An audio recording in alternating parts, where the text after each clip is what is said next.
Unlike cities like New York, incorporated in 1898, or London, settled in 43 AD, or the city now known as Beijing with its over 3,000-year history, and even neighboring Johannesburg, established in 1886, Botswana's capital city, Gaborone, is just 51 years old.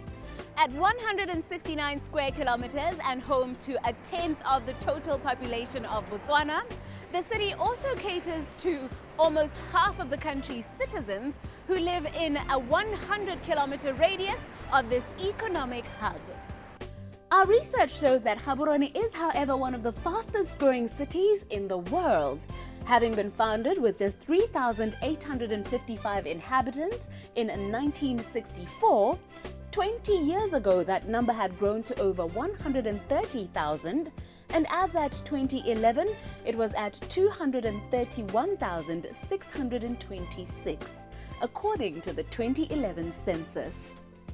This is excluding residents in the surrounding areas of Tlokweng and Mogoditshane that have come together to form an urban agglomeration.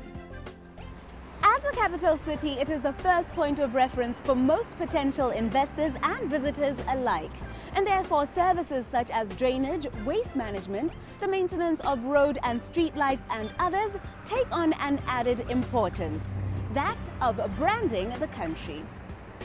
The Gaborone City Council is therefore faced with the task of maintaining and servicing much more than what would at first appear to be just 720 kilometers of roads and over 49,000 plots listed on paper. Most residents become fully aware of the amount of work that goes into keeping a city such as this one clean and fully operational only when something goes wrong. And our guest tonight is here to inform us that residents themselves have a big role to play in ensuring that city councils perform their duties. Have you ever stopped to consider how individuals' payments of rates, or lack thereof, directly affects the quality of services offered to the city? 30% of the funds the council uses is sourced from property tax paid by landowners in the city. And it is therefore in our own interest that the council has money to service the areas in which we live, work and play. In this first portion of our program this evening, we find out how the Gaborone City Council is faring with regards to the collection of much-needed rates from its residents and the associated implications they have seen. Welcome back to First Issues. When there is rubbish piling outside your yard, or dark roads at night because of malfunctioning street lights, or a seriously dilapidated and potholed road in your area, the tendency is to point fingers at the city councils.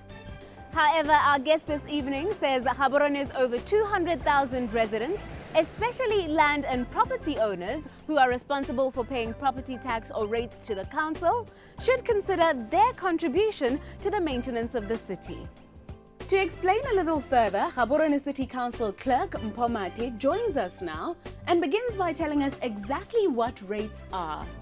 The rates essentially ke mo go teng ke property tax. Property tax ke e leng gore e remeletse mo lehatsheng, which is land or development on the land. So essentially what happens is that it's a tax that you pay towards society because you have value that accrues to you on the property because of a location e choosing ke society. So ke gone mo go helang go ira gore society is solo hela gore we compensate by paying that particular tax because that benefit ya property value by virtue of that location accrues to you individually. So this is where the concept ya property tax comes in. Of course, bontsi ba yone ke e leng gore e dirisediwa to run the cities kana to augment other levies and taxes that run the city. In the case here, Botswana, we tax you for the development and for the land combined. I must indicate that in other countries they separate these two because its own factors that are considered. For instance, land, you are charged land to encourage you to develop it. Mo toropong ga gona mosola gore be le gore o na le lehatse le lana le value mme o bo le ba hela o sa enhance value ya lona ka go developer because by so doing or about develop your other properties that are adjacent to you. So how go duedisiwa land value, it is trying to encourage you to develop so that o kgone go nna le more value even o squad higher properties next to you tsa batho ba ba pileng le bone. So ke yone hela the essence ya property tax internationally, le gone mo Botswana hela the basis for it ke yone eo. Many may wonder why one person pays one amount and someone else in a neighboring area pays a different rate. Exactly how are they determined? Rates are determined on the basis of the development that is on the property, Leone land location has. I must indicate that even within the city itself, I've talked of a value that accrues to you as the property owner due to the fact that you are in Gaborone. That is the first determinant. The other factor that also determines hore value ke bokae ke gore o ha kae mo Gaborone. Ke gore mo le gore o gona go tlhala a similar house ko Phakalane being valued differently in terms of our rateable value. I must indicate that gape le yone value e re dirisang go checka di rates ga se market value, ke mo re go bitsana ke rateable value, but they correlate. It's probably lower than the market value, but they correlate. So ke gone mo go harologanyang gore be itlhela gore yo ya ga go e go tlase yo latelang ya go e go godimonyana. And of course the other factor that one may have to indicate ke gone gore undeveloped land mo Gaborone is charged more pro rata in terms of relative to the value, to the actual value of the land. Undeveloped land is charged almost twice developed land. So that is meant to encourage people to actually develop, because how are developing, like I've indicated, you are devaluing properties adjacent to you. Maikelo ke gore re enhance the properties by encouraging you to develop. So ke yone factor e leng gore ra e lebella. But the other thing that you may miss easily ke yone ya gore the value of the property, kana the rateable value of the property on the plot also determines the final rating, kana rate ya that property. So ke gone mo go harologanyang different plots across the city. I must also emphasize kana ke gatelle gore ga se rotlhe mo Gaborone ba re doang di-rates. Of course, there are certain areas like Shah areas, for instance, where it is, if you have not converted, it is not necessary for you to pay rates unless if you convert. You is part of our development approach here, we should cross-subsidize each other. Convert from self-help to we are currently trying to encourage people to convert. The title deed, not certificate of rights. Remember, the title deed certain rights with people like banks in terms of property, I think, to make further improvements or do whatever you think is necessary for improvement of your life. So, encourage that cross subsidy is ka nothing. E helele gore le ene o nna le di rates tsa di reduelang tse leng gore di based on that same intrinsic value that accrues to that person by virtue of being in Gaborone. Now that we can fully appreciate our role in helping the council do its job, we asked how many of the owners of the over 49,000 plots in the city are actually meeting their obligations and paying their rates. We have been struggling a bit. In fact, in the past, we were struggling a lot. But we are very, very happy now that we are seeing a lot of improvements. Re bona dipalo tse dintsi tsa batho ba supang kgatlhego ya go botsa hela go botsa gore le tsamaga kae ka di-rates tsa rona. Ke re ke kolota bokae. And of course, people are coming out to pay. We had actually set our target to almost 70 million. So far, we are very close to targeting ya rona for the year. And primarily, I believe this is because we have given people a lot more options than those that used to be there. One, initially, in the past, we used to only have over-the-counter transactions that the rates. Go phase 2, at Civic Center. We have increased our options. First, Rona Hela internal counseling, we have increased options to include Asha offices. Renally capability our Shah offices across the city. Renally offices 6 is already augment the Civic Center. Plus our service centers. We have service centers Kosolofelo, Leone So the options are a lot more. You don't have to to go through a lot of traffic just to come and pay here. And most importantly, another one that we have seen a lot of improvement on ke go involve our stakeholders, especially banks. We have seen a niche mo di banking gore di banka le tsone are a good option because people tend to want to go to the bank for one thing or another. So in the process, we felt that the banks are a good opportunity e re ka e dirisang gore di raise di collection e gole batho ba kgona go duela through the banks themselves. Ha ona la account ko banking FNB, you simply pay through over the counter or through the other platforms that are available depending on the banks that we have that are there. So ke dingwe tse tse re di dirisa currently tse re bone gore go ntse le a very very significant improvement in terms of the collection rate towards the target that we had. In fact, I believe we have already right now as we speak, we have already exceeded our target on the based on our previous performance through some of these new platforms that I have just indicated. To tell us more about the banking platforms that have brought about these great developments, from the banking sector, we are now joined by Grace Setlhare Mankanku. We've got cell phone banking channel that we have at FNB that you can pay your rates through. We've also got our internet banking platform. We've also got the ATM channel that you can use to also pay your rates. And also, you don't have to necessarily be banked by FNB. You can be with whichever bank, and you can use what we call our star 174 hash platform. Therefore, you can dial it from your cell phone and immediately you have access to pay your rates. So really there is no excuse. And when all else fails, you can still go into one of our branches and pay your rates. Innovations are all well and good, but has this partnership improved collections at the Gaborone City Council? I think definitely it's done well. I mean, just in this past 12 months, we've seen a growth of at least over 50%. So it is okay. But I believe there's still a lot of potential. That is why we are actually on a rigorous campaign together with the City Council to say that, look, let us get the country to pay their rates. It's the right thing to do. It is what we are doing as FNB to really give back to the communities that we live in. Mr. Mattis says, however, that the blame for failure to pay rates can be laid at the feet of both residents and the council itself. Mathata a matona a batho ke gona go tlhaloganya gore kante ke duelang di-rates ke one mathata a ntlha ela leng gore a nna teng. And of course se sengwe se re se lemogang ke gone gore le rona re ntse re le bonya, we must probably acknowledge that re ntse re le bonya go ga batho dibili le gone go nna le the drive ya go ka gakolola batho botlhokwa jwa go duela dibili tsa di-rates le gone gore ba di duelela eng, because those are there is a money that is running the city. Madi ala a duelang ke one a tsamaisang toropo.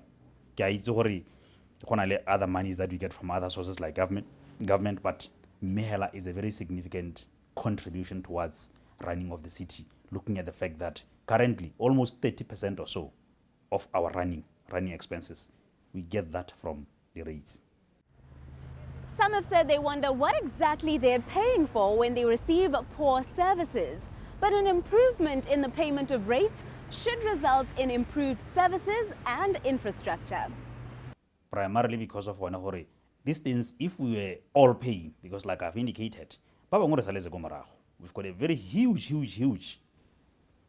amount of money that is still in the hands of the people. Of course, if some people are going to be lagging behind, in providing some of the services that we had intended to provide. We are using we are getting only 70% from government.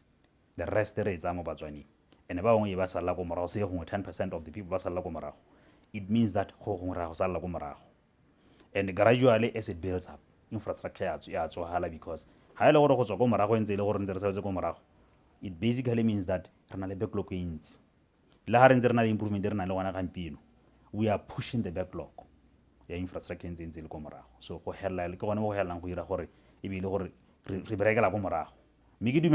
the improvements that we are getting in terms of the people that are paying, we should be seeing a lot more in terms of improvements to our infrastructure, the maintenance and other services that we are providing.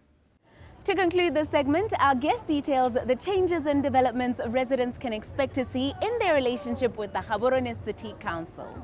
I think the thing that one may probably indicate also being in addition to things that we believe would actually assist us, new ideas that we are thinking of, especially with some of our partners like Bonebo FNB. FNB, they have things like cell phone notification. These are things that we're thinking that are in the government era. We should not be sending mail to you or 50 pula through poso. You should not be poso, email, SMS notification. Data bank is our partners like banks, like I've indicated. Definitely banks have got a lot of the data bank and a lot of people in terms of their contacts. And currently bulk is missing. So these are things that we want to tap in as a way of ensuring that we improve the way we are collecting. So moving forward, we should be seeing a lot of that. Welcome back. As in this segment of the show, we take on a different subject of discussion. Times are getting tougher and tougher financially for Botswana. Unemployment remains at 20% according to the Botswana AIDS Impact Survey of 2013. The survey also indicates that 28.7% of youth aged between 15 and 35 years are unemployed. Accessing credit is set to become more difficult as banks are likely to become more stringent in their lending in an environment that has seen a sharp decrease in excess liquidity. Managing what money you do have to navigate this current environment has become more important than ever.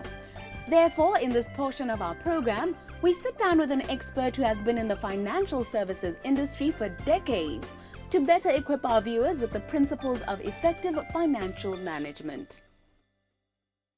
Welcome back to First Issues as we attempt to fill a void that has been left by a lack of formal education on personal financial management. A skill that is becoming increasingly more important as the economic landscape toughens for the Botswana consumer with each passing year. Our experienced contributor, Regina Sikalesile-Vaka, begins by giving us an understanding of the fundamentals of money management. Since this is not a theory at university or a lecture, I'm going to answer it very practically. The fundamentals of planning, financial planning, is knowing the difference between what you earn and what you don't earn. Knowing the difference between what an income is and what an expense is. And those are very basic things that sometimes people get wrong. But those are really the bare basics. What are the differentiators of these fundamentals? Could you please define them? Well, I think if you take the case of income, for instance, if you've got an income of 10,000 pula, which is your gross, you live your life on the basis that you've got 10,000 pula because you've got deductions that are going to be made out of that 10,000 pula. So your income will be your income after all those deductions have been made. And then your expenses are those things that you are spending, and you need to be able to make a difference between whether this is a spend on a want or this is a spend on a need. And a lot of the times we find that the line has shifted between what used to be a want has now become a need. But I define your needs as the very basic things that if you don't have, your life will be dramatically altered. Your wants, on the other hand, are things that you do want, but you can afford not to have. If you don't have them, your life won't alter significantly. It will only probably alter significantly in your mind. So a lot of these things also are in the mind. So we have got to make a distinction between what your reality really should be and what you have in your mind. Could you give a common example of something that most Botswana have become to believe is a need when it is a want and can be sacrificed when the need occurs? Okay, your needs are your basics, your food, your clothes, your shelter, your schooling for your children, all those things that are recognized as being fundamental in your life. And then your wants are the C class. I want a C class, but because my neighbor and all my friends and all my peers have it, it becomes a need. I need to have one so that I can be fitting within that social strata. So your needs will basically be those things that are helping you to prop up a particular image as opposed to keeping you alive and well.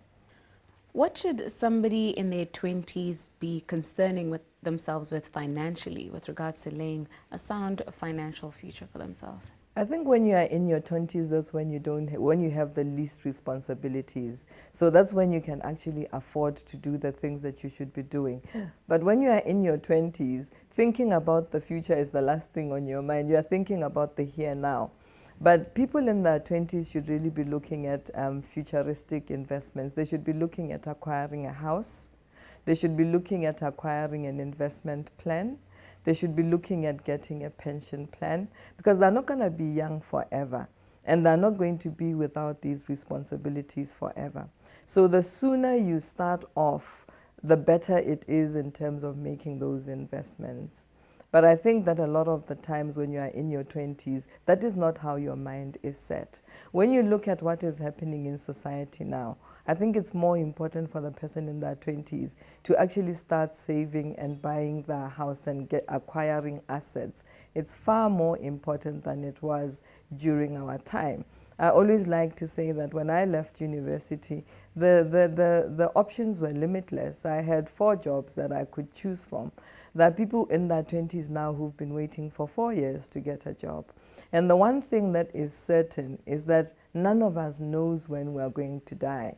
So we need to live our lives with that understanding in mind. Because if you are living for your 20s and you are living for now, what's going to happen to you when you are 70? That is what I would encourage people in their 20s to do, to start saving, because they've got less responsibilities. And as they move on and their salaries keep growing and their investments keep growing, then they become wealthier. Whereas if they start off spending everything that they have and getting into debt, it's very, very difficult to come out of debt. Moving on to the 30-year age brackets, are there new considerations that somebody at this stage should start factoring in? But I always like to joke that, we go to school to learn the wrong things, because what we should be going to school to learn is life and how to live it, and relationships and how to be parents and so on. But unfortunately, we don't. So we find this out in our journey of life as we're growing up. But when you get to your 30s, that's when you start getting married. That's when you start having children. That's when you have to start putting children through school. And your priorities completely change from when you were in your 20s. The money that you had when you were in your 20s, you now have got to think about schooling the child, providing for your child, providing a family home, and maybe even getting a car, because you've got to be mobile within that income bracket when you are juggling taking a child to school, taking them to the hospital, and so on and so forth. So when you get into your 30s, your priorities change from what they used to be when you're in your 20s. And suffice it to say that your income, your disposable income shrinks as well, because you've got more responsibilities to look after. It's also when you are in your 30s that your extended family start imagining that you've got enough money to start looking after them. Because when you are in their 20s, they just think, Kingwana. And then they're watching very carefully as you transition from being Kingwana to a young adult. So the expectations also at an extended family and within the community increases. So when you go back to the village at Christmas, you've got more people hovering around you than you used to have when you were in your 20s, which puts pressure on your income.